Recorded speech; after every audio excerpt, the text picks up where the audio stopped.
Hello friends, good morning. Last લેક્ચરની અંદર આપણે ચર્ચા કરતા હતા કન્ઝર્વેટિવ અને નોન કન્ઝર્વેટિવ ફોર્સ, એટલે કે સંરક્ષી બળ અને અસંરક્ષી બળની. બરાબર છે. સંરક્ષી બળ શું હતું? તો કે જેના એવું બળ કે જેના માટે કાર્ય થવા માટે ફક્ત અને ફક્ત પ્રારંભિક અને અંતિમ બિંદુની જ જરૂર પડે, એના માટે કયા માર્ગ પરથી જાય છે એની કોઈ જરૂરિયાત રહેતી નથી. પરંતુ અસંરક્ષી બળ માટેની ચર્ચા કરીએ તો અસંરક્ષી બળ વડે થતું કાર્ય હોય તેમાં પ્રારંભિક અને અંતિમ બિંદુની સાથે સાથે એ કયા માર્ગ પરથી જાય છે એના પર પણ આધાર રાખે છે. કારણ કે જો માર્ગ બદલાઈ જશે તો કાર્યનું મૂલ્ય અલગ અલગ મળી શકે. આ રીતે કંઈક આપણે ચર્ચા કરી હતી. આ સિવાય આપણે એના તફાવતની અંદર પણ જોયું હતું કે બંધ ગારા માટે સંરક્ષી બળ માટે થતું કાર્ય શૂન્ય હોય, જ્યારે અસંરક્ષી બળ માટે બંધ ગારા પર થતું કાર્ય આપણને અશૂન્ય મળતું હોય છે, એટલે કે નોન ઝીરો વેલ્યુ. હવે આપણે જોઈએ છીએ એક્ઝામ્પલ નંબર 1 તમે તમારી સ્ક્રીન પર જોઈ શકો છો. આપણને કીધું છે એફ સદિશ બરાબર Y I cap plus X J cap. ખાસ ધ્યાન રાખજો, વાય સાથે આઈ છે અને એક્સ સાથે જે છે, એટલે કે વાય દિશામાં જે બળ લાગે છે એનું મૂલ્ય એક્સ પર આધારિત છે અને એક્સ દિશામાં જે બળ લાગે છે એનું મૂલ્ય વાય પર આધારિત છે. અને આપણને કીધું છે કે 1 1 થી 2 3 જતા કાર્ય શોધો. મિત્રો, આ પ્રકારના ક્વેશ્ચનમાં ખાસ ધ્યાન રાખવું. સૌથી પહેલા જોઈએ આપણે તો કે આપણને જેટલું આવડે છે એ પ્રમાણે લખી દઈએ. તો કે એફ સદિશ એટલે લખાય Y I cap plus X J cap. આવી જ રીતે આપણે સૂક્ષ્મ એટલું તો ખબર પડી જાય કે વાય અને એક્સ ના સ્વરૂપમાં છે, એટલે ચલ બળ વડે થતું કાર્ય થઈ ગયું. તો ડીએસ બરાબર આપણે લખી દઈશું dx i cap plus dy J cap. બરાબર છે. તો આ થઈ ગયું બળ અને એનું સ્થાનાંતર. હવે આપણે જો આના પરથી કાર્ય લખવાનો પ્રયત્ન કરીએ તો dw ઇઝ ઇક્વલ ટુ સદિશ f ડોટ ds સદિશ થઈ જશે. બંનેની કિંમત મૂકી દઈએ તો f સદિશ એટલે થઈ જશે y i cap plus x J cap dot dx i cap plus dy J cap. તો આ રીતે કંઈક વેલ્યુ લખી શકાય. હવે આનો જો ડોટ પ્રોડક્ટ કરવામાં આવે તો મિત્રો y dx થઈ જશે પ્લસ x ઇન્ટુ dy થઈ જશે. આ થઈ ગયું dw. હવે જો મારે આનું ઇન્ટિગ્રેશન કરવું હોય તો w is equal two integration y dx plus x dy કંઈક આ રીતે લખી શકાય. હવે નોર્મલી આપણે શું સંકલન કરતા હોઈએ તો કે dx નું સંકલન x અને dy નું સંકલન y. પણ અહીંયા એવું નહીં થાય. જ્યારે પણ આવી અમુક ચોક્કસ પ્રકારની પેટર્ન આવે તો તમારે ધ્યાન રાખવાનું રહેશે. આ પ્રકારની જે પેટર્ન હોય ને મિત્રો, આ જે ઇક્વેશન આપણી પાસે બન્યું y dx plus x dy, આને પરફેક્ટ ડિફરન્શિયલ કહેવાય. પરફેક્ટ ડિફરન્શિયલ DIFF ERENTIAL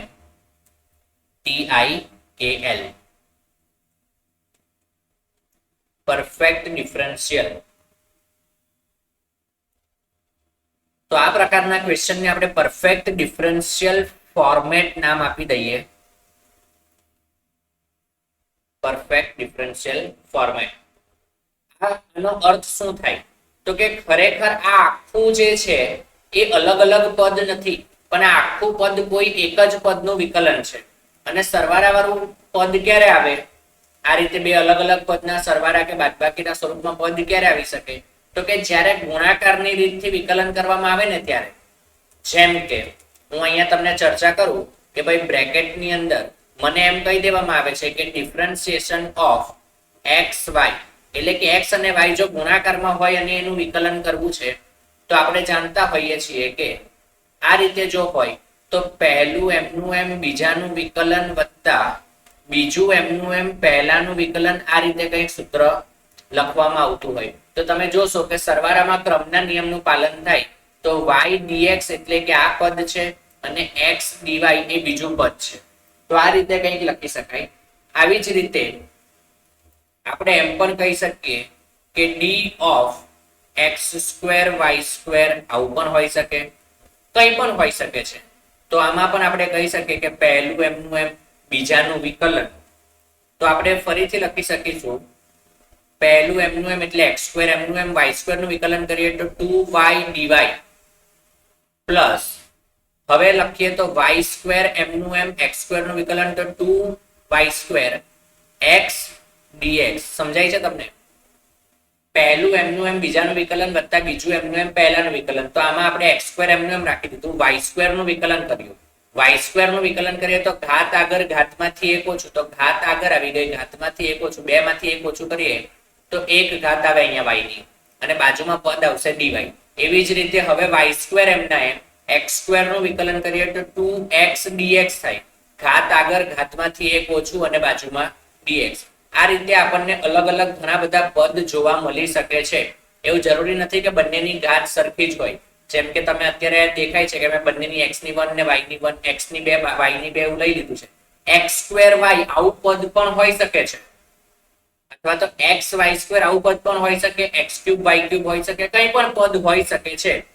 આપણને ખાલી ક્વેશ્ચન જોઈને એટલું ખબર પડવી જોઈએ કે આ એક આખા જ પદનું વિકલન છે. બરાબર? એ બાબતનું જો તમે ધ્યાન રાખશો તો તમારી લગભગ ભૂલ નહીં થાય.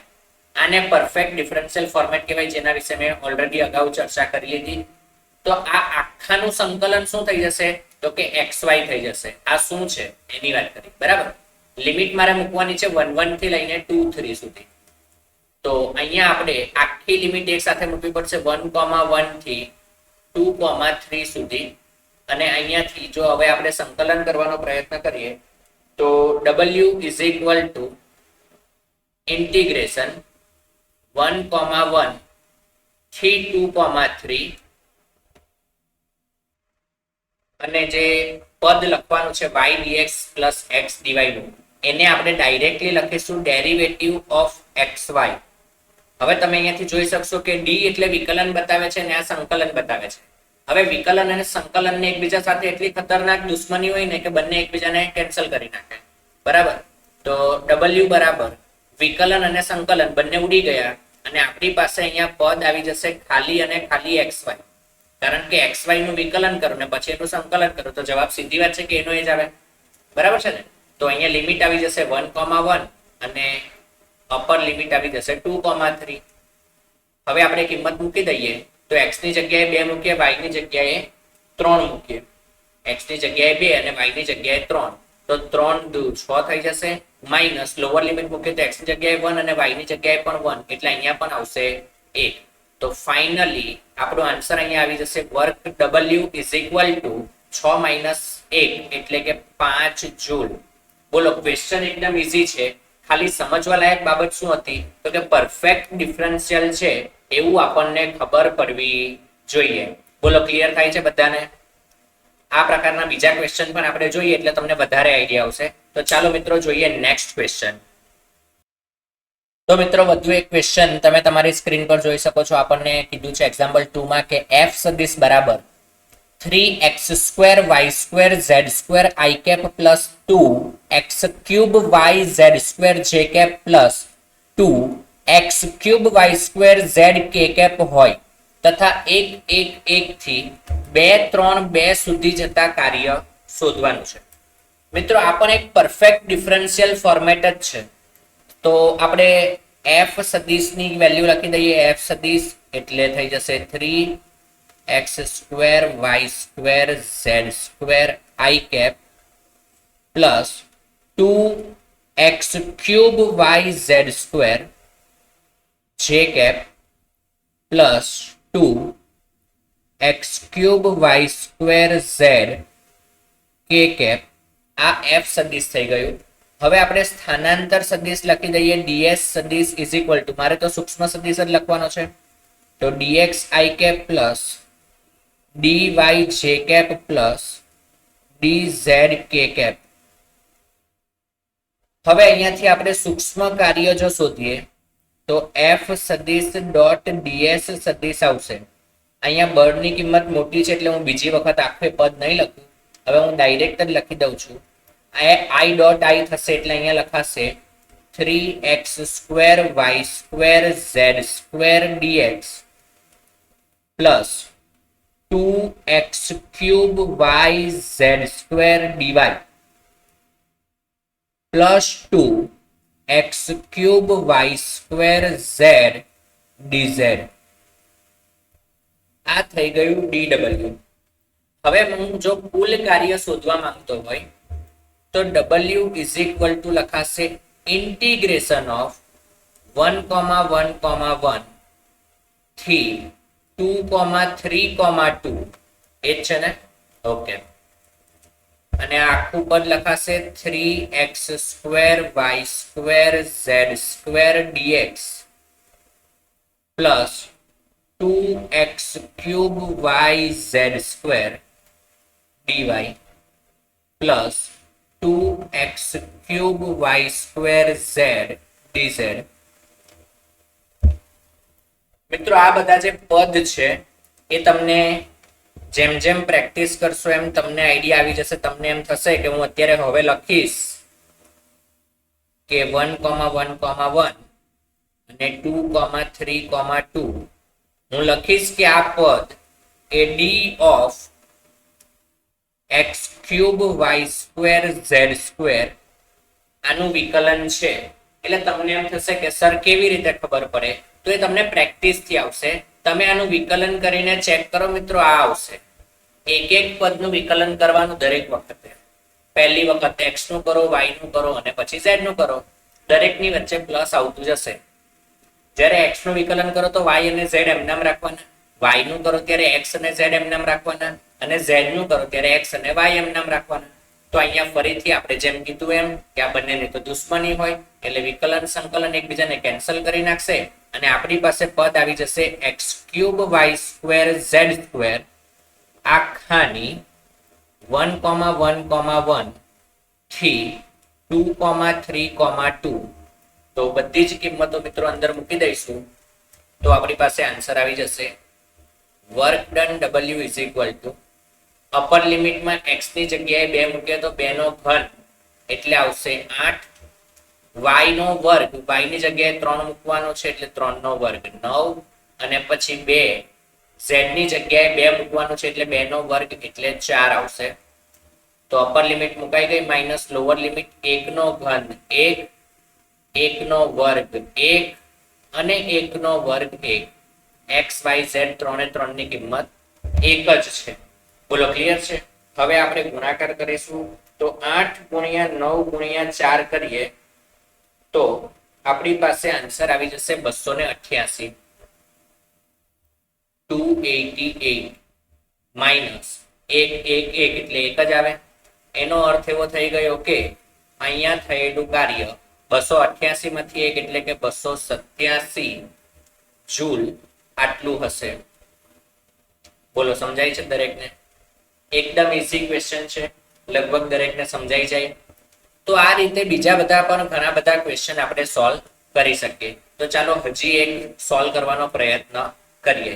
બરાબર છે? તો મિત્રો વધુ એક ક્વેશ્ચન તમે તમારી સ્ક્રીન પર આવી ગયો છે, જોઈ શકો છો. એક્ઝામ્પલ નંબર 3 જેમાં આપણને f સદિશ બરાબર 2xy³ z² i cap plus 3x² y² z² j cap plus 2x² y³ z k cap આટલી માહિતી આપેલી છે ફોર્સ વિશેની, તથા એવું કીધું છે કે 0 0 0 થી 1 1 1 બિંદુએ જતા કાર્ય શોધવાનું છે. તો આ પણ આપણી પાસે પરફેક્ટ ડિફરન્શિયલનો જ કેસ છે. તો ફરીથી આપણે f સદિશ લખી દઈએ તો f સદિશ બરાબર થઈ જશે 2xy³ z² i cap plus 3x² y² z² j cap plus 2x² y³ z k cap. આ થઈ ગયો આપણી પાસે f સદિશ. એવી જ રીતે જો સ્થાનાંતર સદિશ ds ની ચર્ચા કરીએ તો dx i cap plus dy j cap plus dz k cap આ રીતે કંઈક લખી શકાય. અહીંયાથી આપણી પાસે સૂક્ષ્મ કાર્ય dw ઇઝ ઇક્વલ ટુ લખાશે f સદિશ ડોટ ds સદિશ કિંમત મૂકી દઈએ તો dw બરાબર થઈ જશે. ફરીથી આપણે આ બંનેનો ડોટ પ્રોડક્ટ કરીએ તો i dot i j dot j અને k ડોટ k થશે. એટલે કે અહીંયા લખાશે 2xy³ z² dx plus 3x square y square z square dy plus 2x square y cube z dz.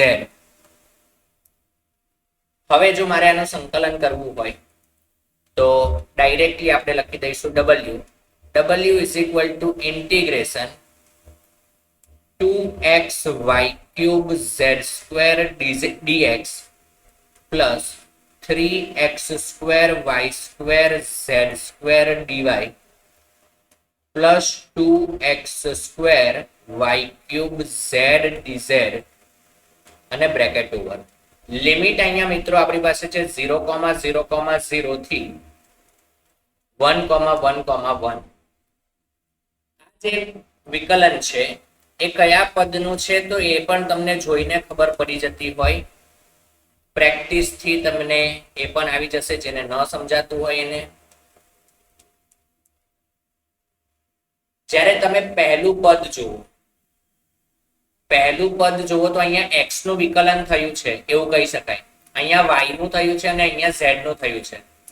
કેવી રીતે ખબર પડે ને એ હું તમને ડાયરેક્ટલી સમજાવું છું. બોલો, અહીંયા x નું વિકલન થયું છે એટલે x નહીં જોવાનો, કેમ કે આ તો વિકલન છે. જે આગળ 2x લખેલું છે ને એ તો વિકલન છે. કોનું નહીં થયું હોય તો કે x નું થયું છે એટલે yz નું નહીં થયું હોય તો y આપણે લખી શકીએ y ક્યુબ z સ્ક્વેર. આ વિકલન વગરના પદ છે, ઓરિજિનલ પદ, બરાબર. હવે અહીંયા કોનું વિકલન થયું છે તો કે y નું થયું છે. y નું થયું છે એનો મતલબ કે x અને z નું નહીં થયું હોય, બરાબર છે. તો z ની વાત કરીએ તો z સ્ક્વેર તો જુઓ લખી દીધો છે, x નથી લખેલો તો x નું શું પદ હશે? x સ્ક્વેર હશે. તો આ x સ્ક્વેર લખાઈ ગયું. તો x square y cube z square આ પદનું વિકલન આ હશે એમ કહી શકાય. તમે અહીંયાથી પણ ચેક કરી શકો, અહીંયા z નું વિકલન થયું છે એનો અર્થ કે x અને y નું નહીં થયું હોય તો જોઈ લો x સ્ક્વેર અને y ક્યુબ એમને એમ જ છે, x સ્ક્વેર અને y ક્યુબ. લગભગ દરેકને સમજાઈ ગયું હશે. તો આ રીતે કંઈક આપણે લખી શકીએ ડાયરેક્ટ જો મારે લખવું હોય તોની વાત છે. તો differentiation of x square y cube z square આ રીતે તમે અહીંયાથી ડાયરેક્ટ લખી શકો. વિકલન સંકલન ફરીથી આપણે જેમ અગાઉ કીધું એમ એકબીજાના દુશ્મન કહેવાય, એટલે d અને ઇન્ટિગ્રેશન કેન્સલ થઈ જાય. તો x square y cube z square અને લિમિટ આવી જશે મિત્રો 0,0,0 થી 1,1,1.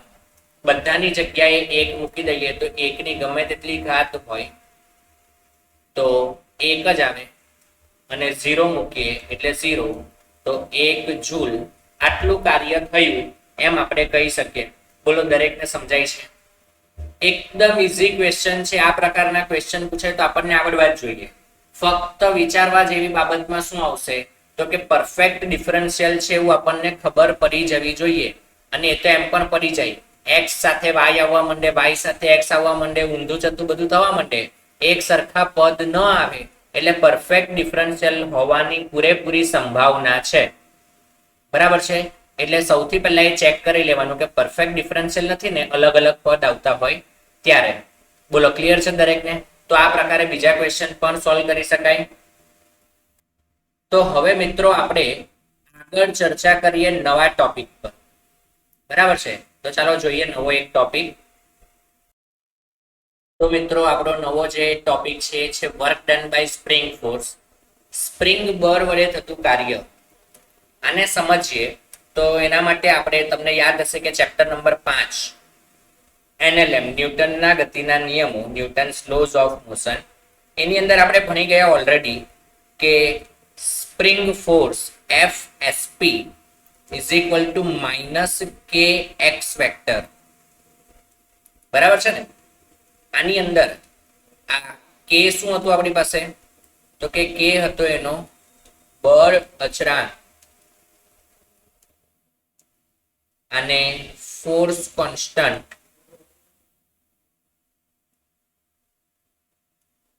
અથવા તો સ્પ્રિંગ કોન્સ્ટન્ટ પણ કહેતા. ઇંગ્લિશમાં આપણે બે માંથી કંઈ પણ વસ્તુ કહી શકીએ છીએ. બળ અચળાંક અને આ x છે એ છે આપણી natural length. Natural length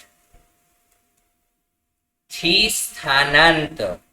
natural length નથી મિત્રો, નેચરલ લેન્થ થી સ્થાનાંતર. ખાસ ધ્યાન રાખવાનું, નેચરલ લેન્થ અને મીન પોઝિશન બંને અલગ અલગ વસ્તુ છે. નેચરલ લેન્થ એટલે એવી પરિસ્થિતિ કે જ્યાં સ્પ્રિંગ કુદરતી રીતે પોતાની લંબાઈ ધરાવતી હોય, કુદરતી રીતે પોતાની જે લંબાઈ હોય એ જ લંબાઈ ધરાવતી હોય તેને નેચરલ લેન્થ કહેવાય. જ્યારે મીન પોઝિશન એટલે એવી પરિસ્થિતિ કે જ્યાં એના પર લાગતું પરિણામી બળ 0 હોય. જે અલગ અલગ પરિસ્થિતિ હોઈ શકે છે, નેચરલ લેન્થ પણ હોઈ શકે છે અને નેચરલ લેન્થ ન હોય તેવી પરિસ્થિતિ પણ મીન પોઝિશન હોઈ શકે છે. એ બધી જ ચર્ચા આપણે ઓલરેડી ચેપ્ટર નંબર 5 ની અંદર કરી ગયા છીએ. પરંતુ x નું મૂલ્ય ક્યાંથી મપાય? તો કે નેચરલ લેન્થ થી મપાય. બરાબર છે? તો આ બાબતનું ખાસ ધ્યાન રાખવું. ધારો આપણે એવી પણ ચર્ચા કંઈક કરી હતી કે આ રીતે અહીંયા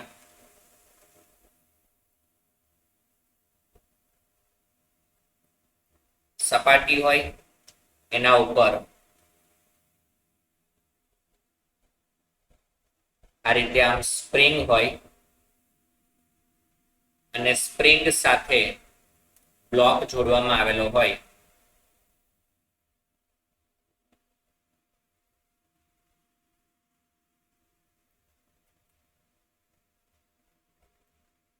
સ્પ્રિંગ સાથે બ્લોક જોડવામાં આવેલો હોય. હવે આ બ્લોકને આપણે એની મેઇન પોઝિશનથી,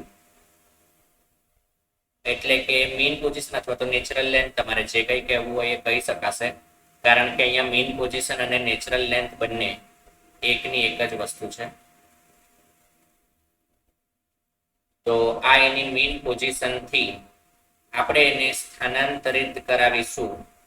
સૂક્ષ્મ સ્થાનાંતર કરાવીએ ક્યાંક અહીંયા, અને સૂક્ષ્મ સ્થાનાંતર કરાવતા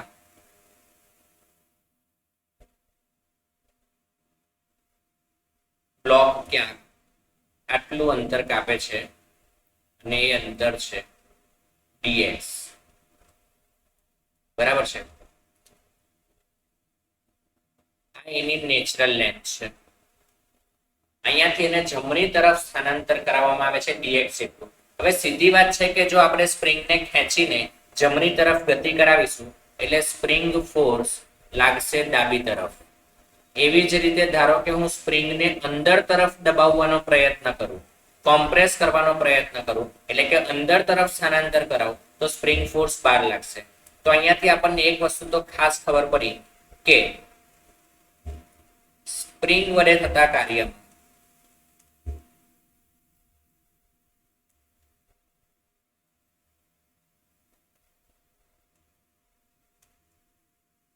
બળ અને સ્થાનાંતર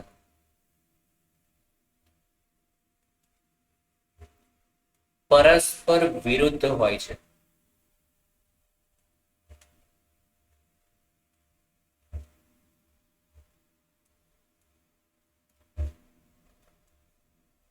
બોલો, એકદમ ઈઝી વસ્તુ છે, દરેકને સમજાય.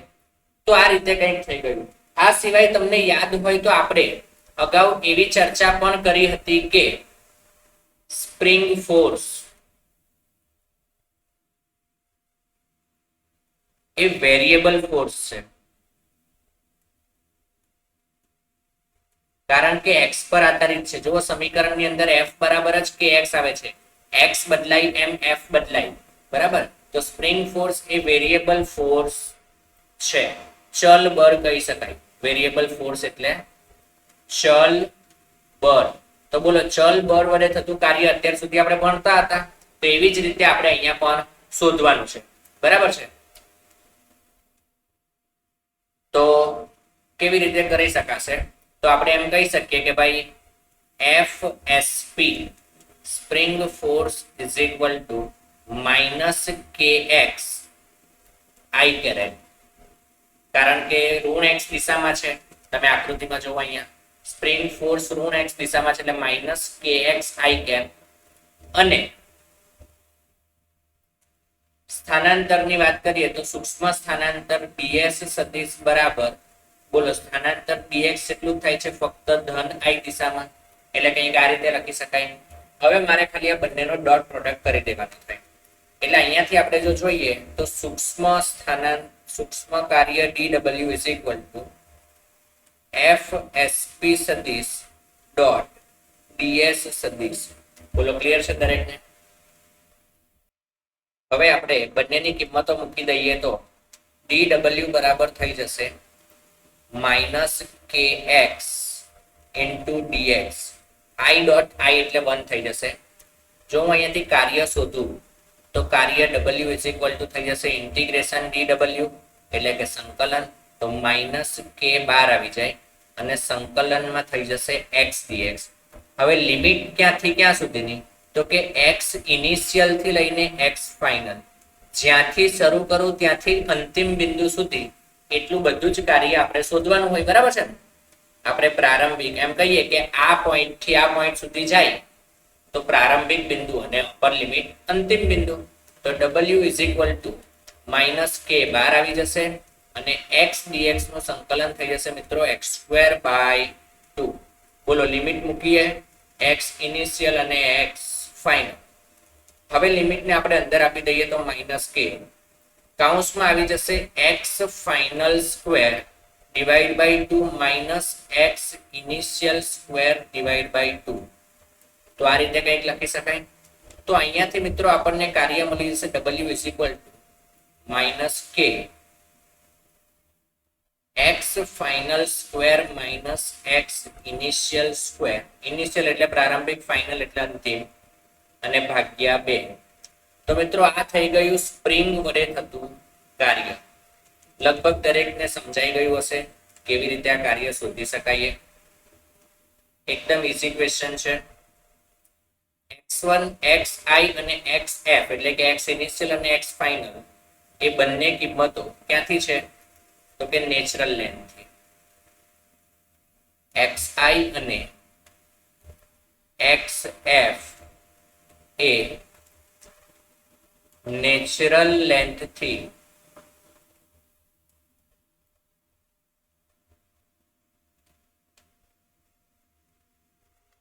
માપવામાં આવે છે. ખાસ ધ્યાન રાખવું આ બાબતનું. તો આટલા સુધી લગભગ દરેકને ક્લિયર હશે. બરાબર છે ને? આ પદને આપણે અહીંયાથી લખી શકીએ 2 ને બહાર લઈને પણ. તો અહીંયા આપણે કંઈક આ રીતે પણ લખી શકીએ કે WSP અને આપણે સ્પ્રિંગ વર્ક કહીશું, જેમ સ્પ્રિંગ ફોર્સ હતું એ રીતે. તો -1/2 k બ્રેકેટમાં x final square x initial square, આ રીતે પણ લખી શકાય. તો આ પણ એક બીજું સ્વરૂપ છે.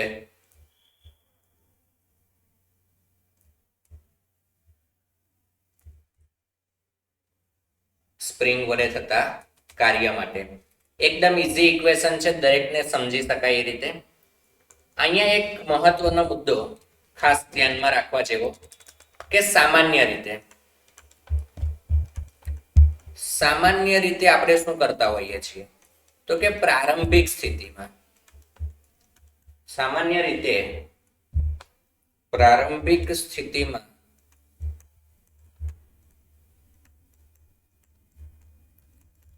x ઇનિશિયલ 0 હોય છે. તો આ x ઇનિશિયલ ની વેલ્યુ આપણે અહીંયા મૂકી દઈએ તો સ્પ્રિંગ વર્ક WSP બરાબર થઈ જશે -12 k x final square 0 square, એટલે કે ઇક્વેશન આવી જશે -12 k x ફાઇનલ સ્ક્વેર. તો મિત્રો અહીંયા એક સરસ મજાનો ક્વેશ્ચન આપણને આપેલો છે. સ્પ્રિંગ છે એની સાથે એક બ્લોક જોડેલો છે. બ્લોક નેચરલ લેન્થ પર છે. અહીંયાથી નેચરલ લેન્થ થી x1 જેટલા અંતરે એની ઇનિશિયલ પોઝિશન છે. ઇનિશિયલ પોઝિશન થી આપણે એને વધારાનું x2 અંતર ખેંચીને ફાઇનલ પોઝિશન સુધી લઈ જઈએ તો પ્રારંભિક સ્થાનથી અંતિમ સ્થાન સુધી જતા કરવું પડતું કાર્ય કેટલું થાય એ આપણે શોધવાનું છે. આ એની નેચરલ લેન્થ છે, બરાબર છે. પણ પ્રારંભિક સ્થાન આ છે અને અંતિમ સ્થાન આ છે. તો ખરેખર તો મારે અહીંયાથી અહીંયા સુધી લાવવાનું છે. ઓલરેડી નેચરલ લેન્થ થી ઇનિશિયલ પોઝિશન સુધી તો કોઈ કે લાવી જ દીધી હશે. મારે એનું કાર્ય શોધવાનું નથી. મારે ફક્ત પ્રારંભિક બિંદુથી અંતિમ બિંદુ સુધી થતું કાર્ય શોધવાનું છે. તો અહીંયા આપણે લખી શકીએ કે work done by spring is equal to minus half. અચ્છા, મારે અહીંયા ખાલી છે ને મૂલ્ય જ શોધવું છે, તો હું માઇનસ લખતો નથી. તો માઇનસ હાફ કે ફાઇનલ પોઝિશનની વાત કરીએ તો નેચરલ લેન્થથી ખરેખર મપાતી હોય. નેચરલ લેન્થથી મપાય એટલે x1 પ્લસ x2 આખાનો સ્ક્વેર માઇનસ ઇનિશિયલ પોઝિશન એટલે કે x1 એનો સ્ક્વેર. આ રીતે કંઈક લખી શકાય. આમ જોઈએ ને મિત્રો તો આ જ તમારો આન્સર છે, બરાબર છે. પણ અગાઉ જ્યારે આવો ક્વેશ્ચન એક વખત પૂછાયો હતો ત્યારે ઓપ્શન કંઈક અલગ રીતે આપેલા હતા. તો હું અહીંયા તમને એ પ્રકારે જ આન્સર બતાવું. તો આપણે આને વર્ગ છે એને અંદર આપી દઈએ તો x1 square plus 2x1 x2 plus x2 square minus x1 square. આ રીતે કંઈક લખી શકીએ. હવે તમે અહીંયાથી જોઈ શકો કે x1 સ્ક્વેર અને x1 સ્ક્વેર કેન્સલ થઈ જાય છે, એટલે કે હાફ કે 2x1 x2 plus x2 square. આ રીતે કંઈક લખી શકાય. તો અહીંયાથી તમે જોઈ શકો છો કે x2 બંનેની અંદર છે, બંને પદમાં x2 છે. તો અહીંયાથી હાફ કે x2 કોમન આવી જાય અને બ્રેકેટમાં આવી જશે 2x1 પ્લસ x2. અગાઉ એક વખત પૂછાયેલા ક્વેશ્ચનમાં આ આન્સર ઓપ્શનમાં હતો, એટલે આપણે થોડું સાદુરૂપ આપીને પણ ચેક કરી લેવાનું. એવું નહીં વિચારવાનું કે આવો જ આન્સર દરેક વખતે દેખાય. ઘણી વખત આવો આન્સર પણ આપેલો હોય ને આ ઓલરેડી એક વખત પૂછાઈ ગયેલો ક્વેશ્ચન છે અગાઉ, બરાબર. લગભગ દરેકને સમજાયું હશે. તો આ સાથે આપણે આજના સેશનમાં અત્યારે અહીંયા અટકીએ. આવતીકાલે આપણે વધુ એક સેશન સાથે મળીશું. Thank you.